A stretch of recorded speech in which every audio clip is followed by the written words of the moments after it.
Esiet sveicināti virtuves sarunās. Te atkal esam mēs, Megija un Imants.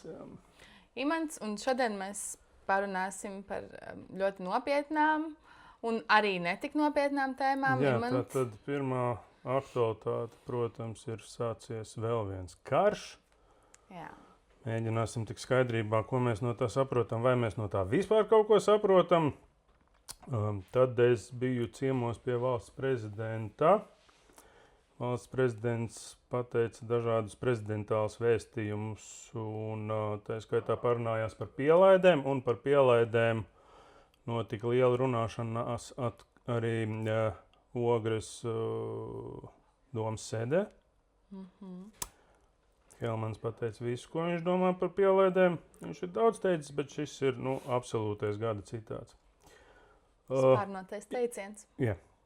Un tad vēl, kāpēc Pālī nevajag iet sociālajos tīklos. Īpaši pēc tam, kad Krievijā ir saņemti uzstādījumi, kā rīkoties.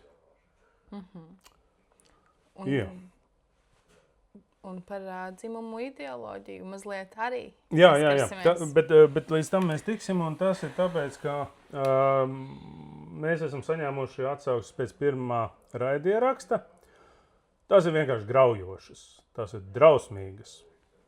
Kadrs šausmīgs, mēs esam briesmīgi, es esmu brutāls, tu visu laiku klusē.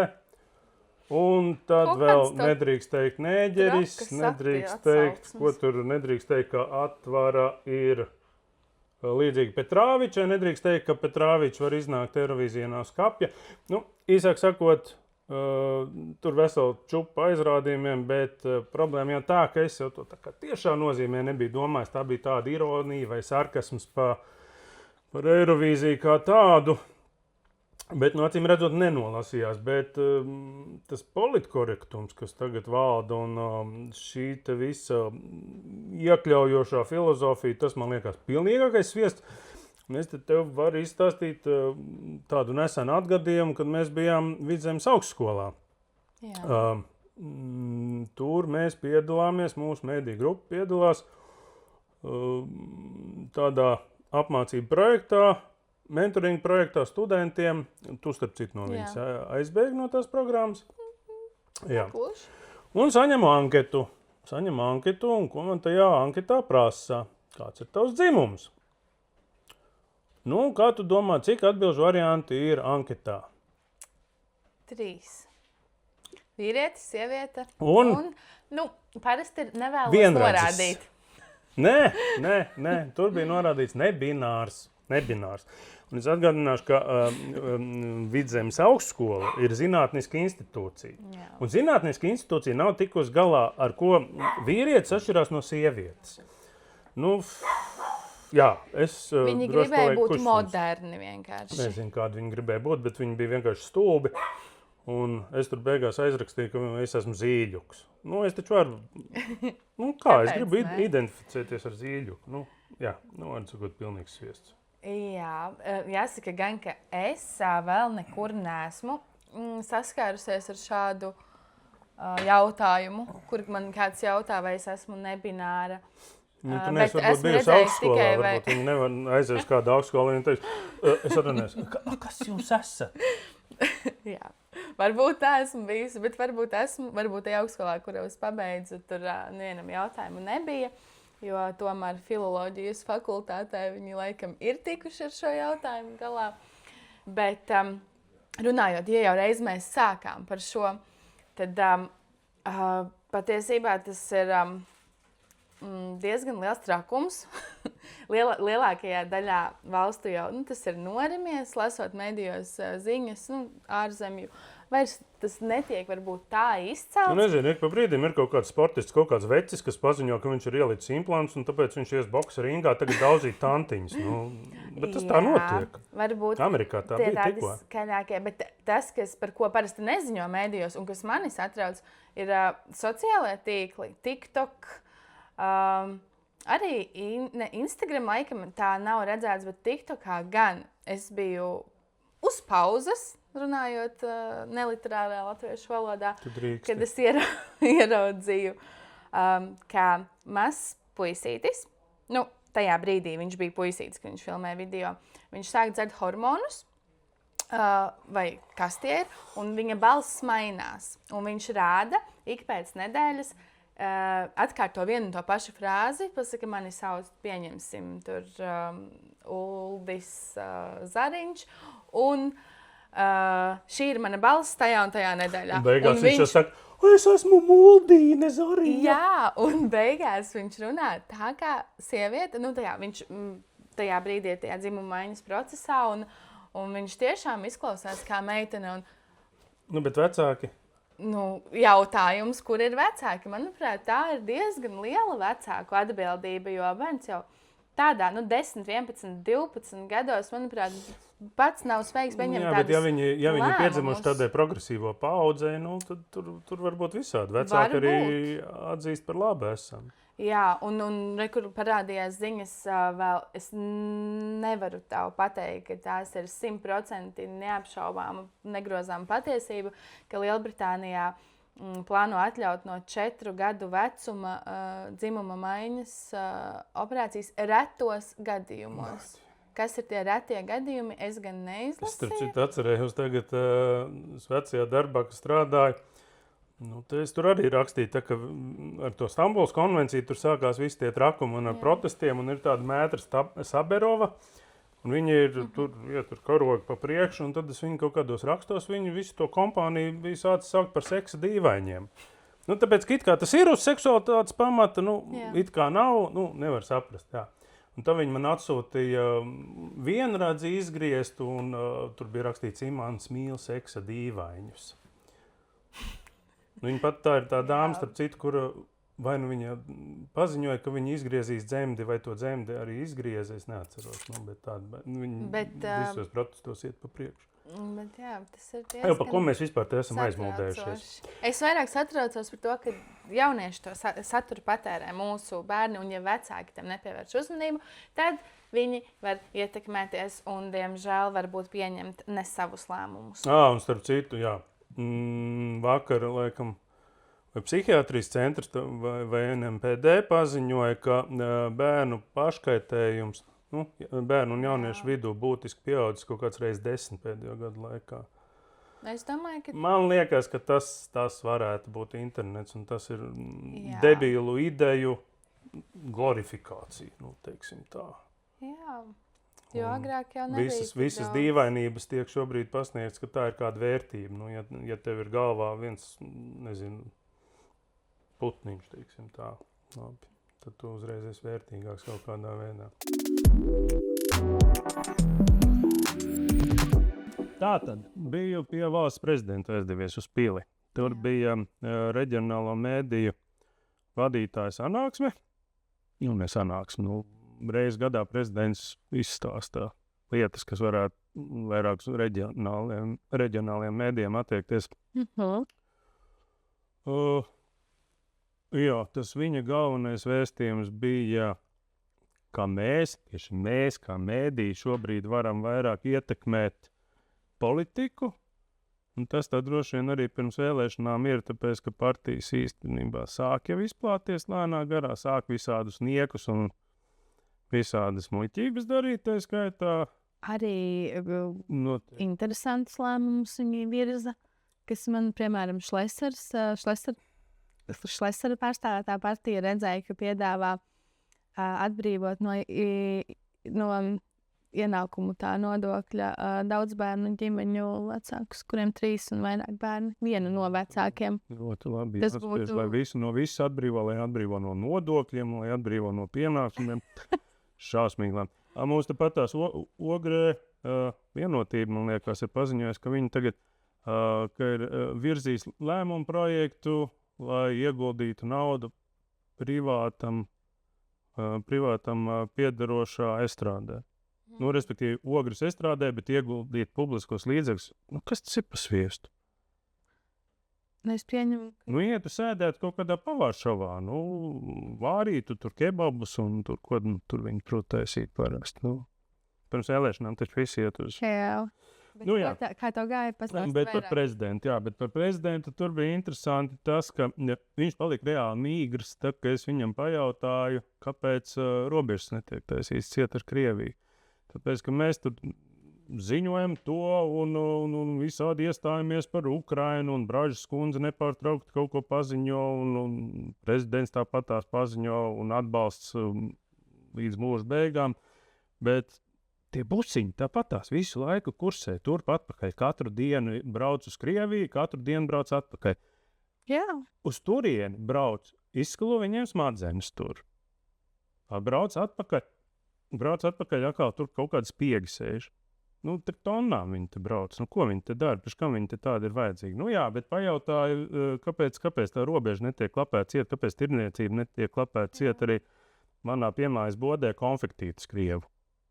Priekš kam tās konfektītes? Bērniņi garšojot, bērniņi nav ēst konfektītes. Jā, bet prezidents teica, mēs vien neko nevaram redz, tāpēc, ka tur Lietuvai tur ir...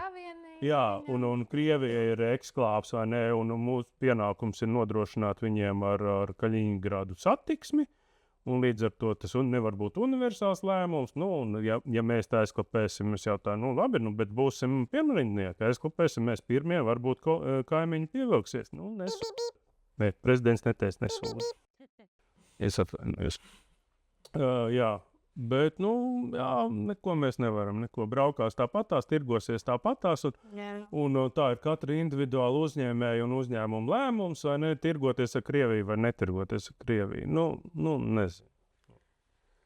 Man tas liekas nepareizi. Jā, un vēl viena lieta, ko viņš ko izrunāja par tām pielaidēm. Jā.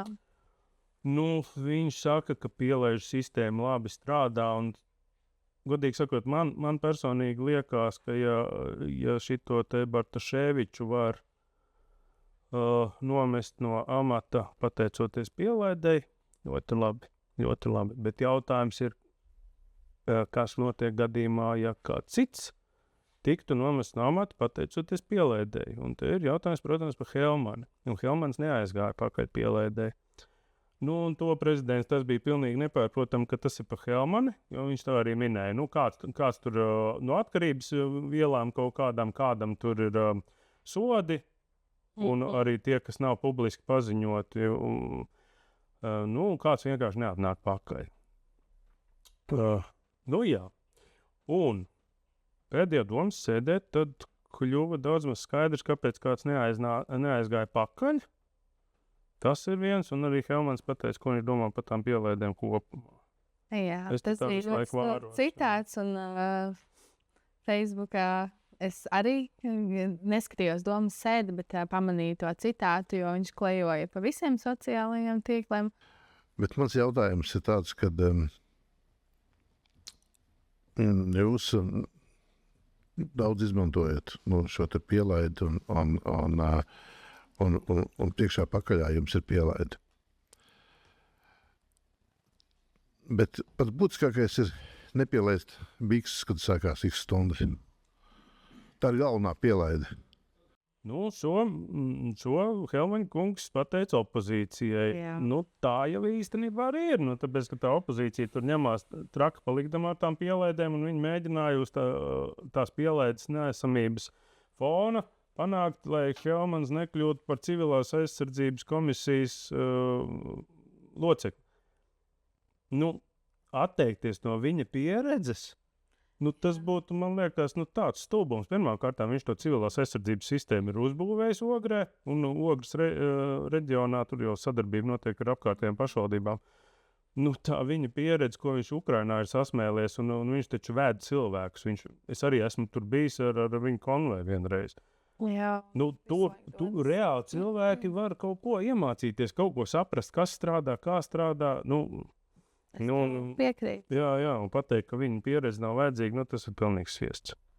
Tur ir, manuprāt, lielāku lomu spēlē savstarpējas kādas antipātijas, nepatika vienam pret otru, un tad nepievērš uzmanību varbūt tiešām būtiskām lietām, kuras vajadzētu. Naids tur ir tāds, es pat nezinu, vai vēl kaut kur Siguldā.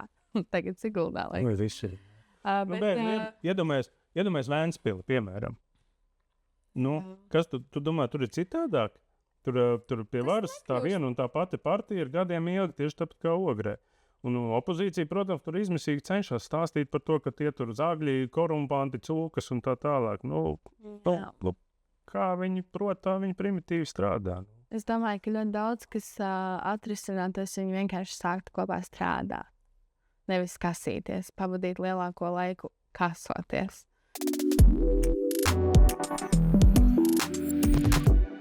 Ejam tālāk. Tā tad.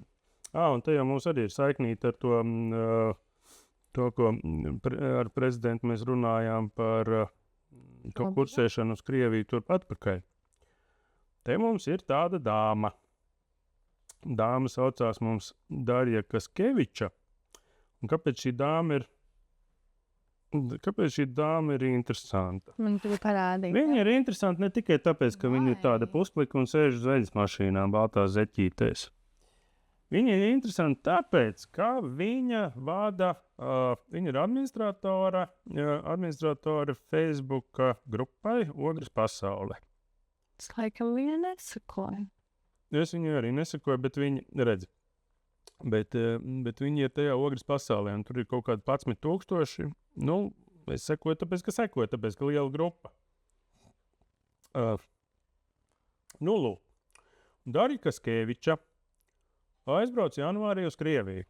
Jā. Aizbrauc janvārī uz Krieviju, salika profilā skaistas bildes, atbrauc atpakaļ un klikt. Un paziņoja, ka viņa turpmāk runās te Krievijas valsts valodā. Tas tika paziņojums ielikts Ogres pasaulē. Es tulkošu, draugi, šis ir svarīgs brīdis. No šīs dienas principiāli rakstīšu tikai krievu valodā, kaut arī es ļoti labi zinu latviešu valodu.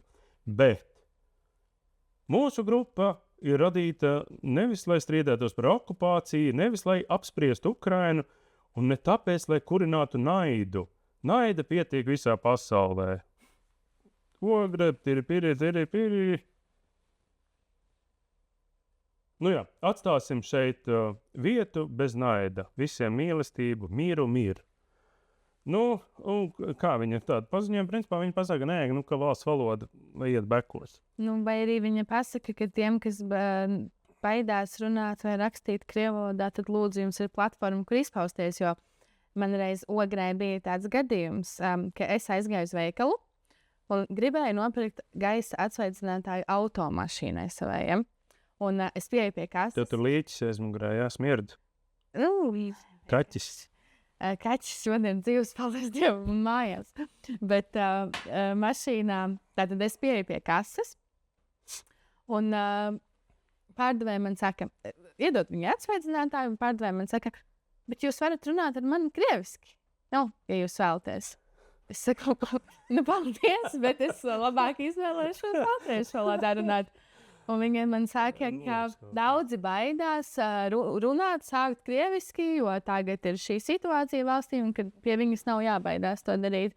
Un es vēlreiz viņai pateicu paldies, bet nezinu, kāpēc viņai radās tāds priekšstats, kas varētu gribēt runāt ar viņu krievu valodā. Varbūt tāpēc, ka tu smaidīji. Latvieši nesmaida? Es zinu. Bet par to Darju pabeidzot... Viņa izņēma ārā nākamajā dienā laukā to ierakstu. Kādēļ? Nezinu. Es iemetu atpakaļ tajā grupā un pajautāju, vai tad šis nav spēkā. Man tā kā to ierakstu gribēja palaist tālāk. Es viņu tur pats nelaidu tālāk vēlreiz. Bet tagad viņa pārgāja atpakaļ un lieka gan latviešu, gan krieviski. Tā ir arī politiķi, diemžēl. Bet tur nav stāsts par valodas nezināšanu, jo satikos ar kolēģi no Ventas balss. Viņa nolikvidēja krievu versiju avīzei.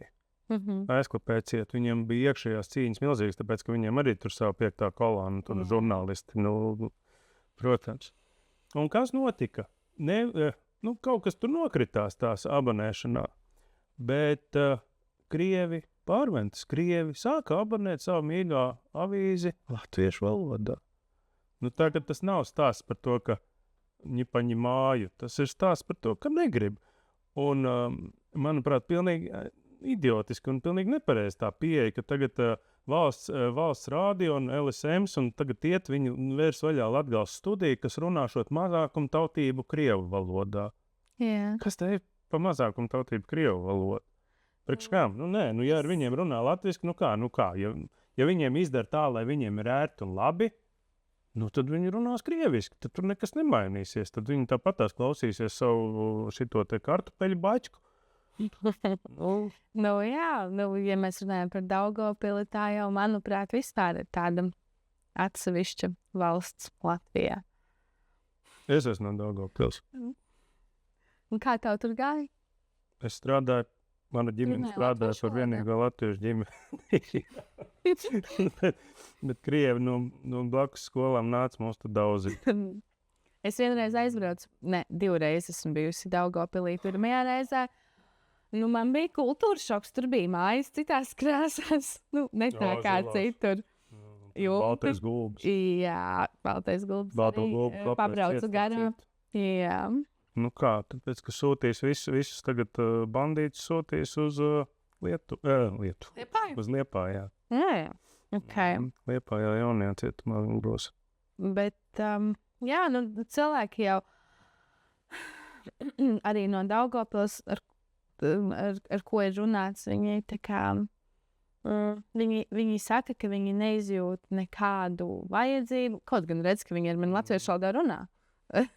Ka neizjūt vajadzību runāt latviešu valodā, jo viņiem tur viss ir krievu valodā, bet es, protams, ka arī to neatbalstu un gribētu, lai katrs apzinās, ka dzīvojot valstī ir jāmācās tās valsts valoda, kurā tu dzīvo. Un, manuprāt, tas ir tāds uzskata, ka viņiem Lukašenko ir prezidents, tad... Visticamāk, ka lielākā daļa tā arī domā.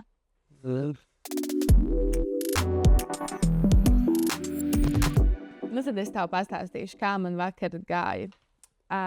Es ar savu kaimiņieni, kas dzīvo mums ir viena sēta, principā, ja?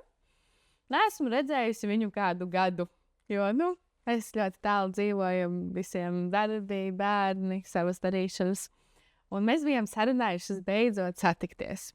Beidzot par to gadu laikā satiksimies. Un es viņai jau pirms kādu laiciņu saku, satiksimies, ja nesāksies karš.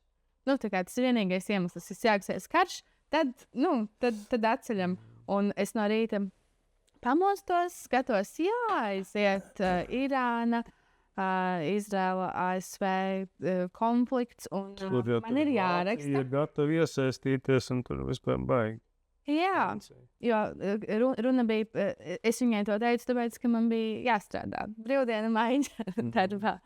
Un tas nozīmē visu dienu pie datora un sekot līdzi, un tā, šī iemesla dēļ es kaut ko sapratu, kaut ko, protams, arī nesapratu, jo nevaru saukt sevi par ārpolitikas eksperti un vispār par politikas eksperti, jo politologos es iestājos, bet nepabeidzu reiz senos laikos. Un, protams, ka vēl viens karš, tas nav nekas labs, bet skatoties ekspertu vērtējumu latviešu ārzemju, viņi saka, ka kopumā tas ir pozitīvi. Bet pagaidi, kāpēc viņš sākās?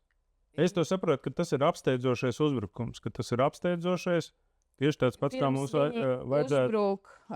Viņi uzbruk, tāpēc... Izraela jau to piedzīvoja. Izraela taču to piedzīvoja. Viņiem arī viņi pasūtīja 3 mājas tālāk visus pēcdienestu ziņojumus tur un viss, un dzīvoja nost, un baigi labi, un tad vienu dienu tas viss sākās. Jā, es saprotu, ka Izraela mudināja ASV iesaistīties šajā, palīdzēt viņiem un tā, jo galvenokārt jau viņi tur dzīvo kā vieni paši starp visiem tiem pārējiem. Īstenībā, jā, tas ir kristīgās pasaules pēdējais bastions, un viņi tur ir pilnīgā tumsā un ļaunumā iekšā, jo es priekš sevis mēģināju noformulēt, kas tur īsti notiek, un tad man šķiet tā, ka tas ir, ja tur ir tas režīms, kas tur valda, tas radikālais islāms, ka, ja viņi dzīvo, absolūti vistumsonīgākajos viduslaikos šobrīd, ja viņi pusi savu iedzīvotāju, tas ir visas sievietes uzskata par dzīvniekiem, par lopiem vienkārši. Ja viņi uzmāc visām sievietēm maisu galvā, Viņi baltos kristiešus uzskata par iznīcināmiem, Izraēlai jātop noslaucītai no zemes virsmas. Nu, un tad kā? Nu, tā kā? Jā. Gaidīt? Jautājums, vai tas kaut ko mainīs? Atkal, es biju ļoti pārsteigta par to, kādos tempos tur visi tika iznīcināti. Nevis visi, līderi, bet viens pēc otra. Viens, otrs, trešais beigās 75, ja nemaldos. Nu, tas nozīmē to, ka viņi vienkārši jau gadiem ilgi bija jau tā paņemti tēmeklī. Un es domāju, ka Krievi tagad nervozi noraugās no malas un domā, kā tā var? Tā arī var, ne 5 gados, vienā dienā. Bet man liekas, būtu pareizs apsteidzošs uzbrukums tieši pa Maskavu. Nu, jā, bet tas ir cits karš. Un jautājums, vai ASV mums palīdzētu tā, kā viņi Izrēlai palīdzētu? Jā, bet man ir jāpasaka, ka mēs diezgan ekskluzīvu materiālu šodien dabūjām. Īstenībā ļoti ekskluzīvu materiālu. Mēs pirmie Latvijā dabūjām Izraēlas vēstnieces komentāru, ko viņa atrasdamās Izraēlā, atrasdamās tā skaitā, bumbu patvērtnē, viņi priekš mums atsūtīja, priekš mums uzrakstīja un, savu skaidrojumu, savu redzējumu. Lasiet ogrenetā, lasiet ogres vēstīs visiem. Bet es to viņas noslēgumu citātu, jo es viņai jautāju, kas ir tas end state, kā saka armijā, kam beigās ir jānotiek. Vai viņi grib tagad visus šitos musulmaņus padzīt kaut kur zemāk par zāli, vai viņi grib iznīcināt pilnīgi visu to radikālo islāmu, tad iedomājies, tur ir pa miljoniem runa. Un tad, un tas viņas viens no pēdējiem teikumiem ir šāds. Nerīkošanās pieaugoša eksistenciāla apdraudējuma priekšā gal galā novest pie vēl smagākām sekām. Ne tikai Izrēlai, bet arī Eiropai, Ukrainai un globālajai stabilitātei. Kādā kontekstā te Ukraina, bet ir skaidrs, tas ir apsteidzošais uzbrukums. Ukraina, kā Krievija ar Irānu ir sabiedrotās. Putins jau vakar pavēstīja, ka tā ir cīniska slepkavība bijusi tā augstākā. Jā, un Krievi sūtīs tagad savus no šahediem uztaisītās gerānijas. Jā? Jā. To gan es esmu palaidis garām, bet es atkal vakar skatījos, ka viņi tā kā nosoda, bet neko nedarīs, lai palīdzētu saviem draugiem. Jā, bet Briti jau arī, viņi it kā vārdos atbalsta, bet viņi nevar iesaistīties, tāpēc, ka viņam drausmīgi milzīga musulmaņu kopiena. Jo viņi riskē tur kaut ko atbalstot, viņi riskē uztaisīt uz vietas drausmīgs nemieris. Vispār tas ir viss briesmīgi. Tas viss ir briesmīgi, tie visi kari ir briesmīgi. Un runājot, atgriežoties mazliet atpakaļ pie tā, ko tu minēji par sievietēm. Nesen biju Spunkafē, kur man bija iespēja noklausīties kafejnīcā Spunkafē, kur man bija iespēja noklausīties kriminoloģijas sniedzējas, docētājas Rūtas Trejas lekciju par to, kā atpazīt psihopātus, par slepkavībām, par viņu motīviem, par dažādām slepkavībām un visādām tādām lietām. Un viņa minēja vienu piemēru no Afganistānas, tātad, kur arī sievietes, tāpat kā Irānā, tiek ierobežotas, bet, manuprāt, pat vēl vairāk. Un, tur ir bērnu skolās netiek laists, meitenēm skola nav pieņemta. Jā, tas ir šausmīgi. Un viņa minēja to Bibi Aišu. Varbūt esi dzirdējis par sievieti. Viņa Eiropas parlamentā viņa arī bija un uzstājās. Jā, viņai tātad vīrs stāsts ir tāds. 16 gados viņu atdod vīrietim, ieprecina tātad ģimenē. Kaut kādām vecim drausmīgam noteikti. Talibanu kaujiniekam, kas arī, starp citu, ir saistīts šobrīd ar to Irānā notiekošo, jo Irāna... Jā, tur talība ņemās. Un viņi viņu fiziski iespaido, pazemo, un viņa grib mokt, un viņu nodod cilvēki, pie kuriem viņa vēršas un atgriež atpakaļ viņu mīļotajam vīram, pēdiņās, protams. Viņš viņu tur vēl vairāk piekļauj, un tad viņa piekauj, un tad viņa mūk vēlreiz, un tad viss beidzas ar to, ka viņš viņai nogriež degunu un pamet vienkārši, lai viņa nomirst. Un viņai kādā brīnumainā kārtā izdevās aizbēgt, un tad tas jau bija pirms gadiem 10 vairāk, kad mēs redzējām publikācijas internetā ar viņas nogriezto degunu. Protams, ka viņai pēc tam tika veiktas sejas rekonstrukcija un operācijas, un viss beidzās veiksmīgi, un viņa bija aizmukusi, bet viņa ir viena no cik, kurām izdodas aizmukt. Un tad mēs viņu jau dzīvo, kā tu man iepriekš minēji, pāris 100 gadu tālā pagātnē. Jā, Mūsu izpratnē. tā ir tā pasaule, pret ko Izraēļa šobrīd cīnās. Jā, es domāju, ka tas ir liels ļaunums. Oi, dieniņās, uz šīs drausmīgās nots, es domāju, ka mēs varam beigt. Paldies, klausieties mums vēl. Mēģināsim atrast kādu jautrāku tēmu. Jā, vajadzēja varbūt pabeigt ar to Darju Kaskeviču uz veļas mašīnām. Jā, paldies. Paldies!